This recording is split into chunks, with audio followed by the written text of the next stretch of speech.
राधे राधे साधकों, कभी कभी जब हम भजन करने बैठते हैं, नाम जपने लगते हैं, तो अचानक मन के भीतर से कुछ पुरानी घटनाएं, कुछ बुरे विचार, कुछ गंदी बातें बार बार उठने लगती हैं और हम सोचते हैं कि ये सब तो पहले नहीं आता था, अब क्यों आ रहा है।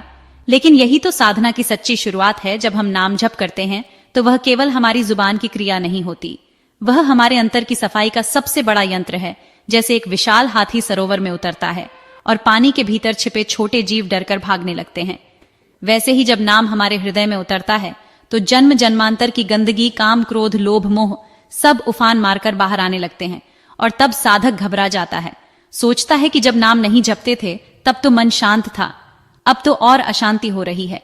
लेकिन यही तो सबसे बड़ी भूल है, क्योंकि नाम वही कर रहा है जो वर्षों से कोई नहीं कर पाया। वो सब गंदगी बाहर निकाल रहा है जो हमारे दुखों का असली कारण है। सोचो, अगर कोई बीमारी शरीर में हो और दवा देने से वह बाहर आने लगे, तो क्या तुम दवा बंद कर दोगे या समझोगे कि अब इलाज काम कर रहा है? तो जब काम, वासना, मोह, द्वेष, स्मृति बनकर बार बार तुम्हारे भीतर आ रहे हैं तो घबराओ मत, वो जा रहे हैं, वो निकल रहे हैं। नाम जप उन्हें मिटा रहा है। लेकिन तभी एक और बड़ी गलती साधक कर बैठता है। या तो वह उन विचारों में रस लेने लगता है और सोचने लगता है कि क्या सुख मिला था उस घटना में, और धीरे धीरे मन वहीं टिक जाता है। या फिर वह उनसे घृणा करने लगता है कि ये विचार क्यों आ रहे हैं, क्या मैं इतना नीच हूं। लेकिन ध्यान रखना, न तो राग करना है, न द्वेष करना है, बस तटस्थ रहकर राधा राधा कहना है। क्योंकि जो बात आई है वह जा रही है, और जो बात बार बार आ रही है वह करोड़ों बार की दोहराई हुई है, इसलिए बार बार सामने आएगी, लेकिन अब वो टिकेगी नहीं। अगर तुम तटस्थ रहकर नाम जपो, मन कहेगा कि ये क्यों हो रहा है, मन कहेगा कि छोड़ो, जब बाद में करेंगे। लेकिन उसी समय अगर तुम टिके रह गए तो एक दिन वह समय आएगा जब मन निर्मल हो जाएगा, जब गंदगी बाहर जाएगी और भीतर से रोशनी फूटेगी, और उसी निर्मल मन में भगवान प्रकट होंगे। क्योंकि भगवान छल कपट और मलिनता में नहीं आते। निर्मल मन जन सो मोहि पावा, इसलिए नाम ही एकमात्र उपाय है। और नाम तभी काम करेगा जब तुम मन को लगाकर जपो ना कि गिनती पूरी करने के लिए टीवी चलाकर माला फेरने से कुछ नहीं होगा।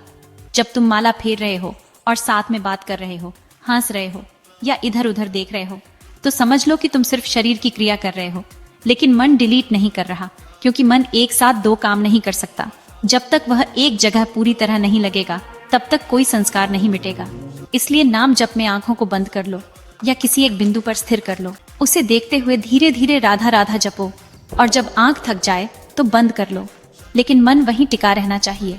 क्योंकि अगर मन इधर उधर गया तो पुरानी आदतें फिर से अपना जाल बिछा देंगी। काम, क्रोध, लोभ, मोह ये सब बहुत पुराने किराएदार हैं, जन्मों से हमारे भीतर बसे हुए हैं। और जैसे कोई पुराना किराएदार जबरदस्ती निकाला जाता है तो मुकदमा करता है, वैसे ही ये भी करेंगे और कहेंगे कि हम तो बहुत पुराने हैं, लेकिन अब घर तुम्हारा नहीं है, अब ये मकान नाम के मालिक का है, अब यहाँ केवल प्रभु रहेंगे, अब ये मन केवल भगवान का मंदिर बनेगा। इसलिए थोड़ा कठिन लगेगा, मन कहेगा कि छोड़ दो, लेकिन तुम न छोड़ना, बस करते रहना राधा राधा। और जो तुम्हारे भीतर फेंका जा रहा है वो सब बाहर जा रहा है। दुख मत मानो, आज तक जो भी अच्छा बुरा देखा है, किया है, भोगा है, सब मन के सीसीटीवी में रिकॉर्ड है। वो सब अब निकल रहा है, नाम जब से सब साफ हो रहा है। बस तुम्हें धैर्य चाहिए। जो गंदगी निकल रही है वही तो शुद्धि की निशानी है, यही तो शुरुआत है आनंद की। क्योंकि जब भीतर कुछ भी नहीं बचेगा तभी तो प्रेम का सागर हृदय में लहराएगा, तभी तो प्रियालाल प्रकट होंगे। जब नयन में केवल प्रीतम की मूर्ति समा जाए, जब संसार फीका लगे, जब मन एक रस में डूब जाए, जब भीतर केवल राधा राधा की ध्वनि बहे, तब समझना कि अब मन निर्मल हुआ है। लेकिन इसके लिए मेहनत करनी पड़ेगी, चढ़ाई चढ़नी पड़ेगी, मन फिसलेगा, लेकिन बार बार खींचकर राधा राधा करना है। और ध्यान रखना, जब तुम एकांत में बैठोगे तो मन ज्यादा विरोध करेगा, कहेगा कि कुछ और कर लो। लेकिन तुम अगर टिक गए तो वही मन जो तुम्हारा शत्रु था वही साधना का माध्यम बन जाएगा। तुम्हें बहुत सामर्थ्य है, तुम भगवान के अंश हो। यह शरीर केवल यात्रा का वाहन है, तुम आत्मा हो, तुम कुछ भी कर सकते हो। तुमने खुद को भूल रखा है, इसलिए कहते हो कि मुझसे नहीं होगा। लेकिन अगर तुमने नाम को पकड़ लिया तो असंभव भी संभव हो जाएगा। जैसे कोई विषय का बंदा जब जेल जाता है और वहां वर्षों तक बिना विषय के जीता है, अगर वही संयम बाहर कर लेता तो महात्मा कहलाता। ऐसे ही तुम अगर आज संयम अपना लो तो वही जीवन महान हो सकता है। वरना जब मजबूरी में संयम होता है तो वो दुख बन जाता है। नाम जब मजबूरी नहीं, अवसर है, ये जीवन मिला है, तुम्हें प्रभु के चरणों में समर्पण करने का मौका मिला है। ये मत सोचो कि गंदगी आ रही है, ये सोचो कि अब गंदगी जा रही है।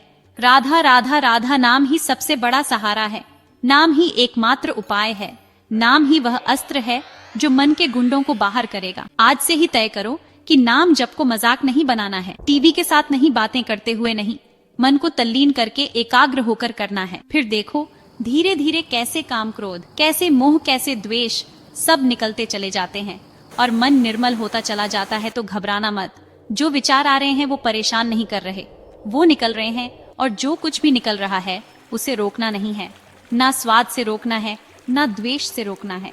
बस तटस्थ होकर नाम जपते रहो, क्योंकि राधा राधा राधा ही वो दीप है जो अंधकार को हटता है। राधा राधा ही वो जल है जो भीतर की धूल धोता है। राधा राधा ही वो मंत्र है जो भगवान को तुम्हारे पास खींच लाता है। इसलिए आज से हर पल हर सांस में राधा राधा राधा, और जब तक श्वास है तब तक भजन है, और भजन ही जीवन है। राधे राधे।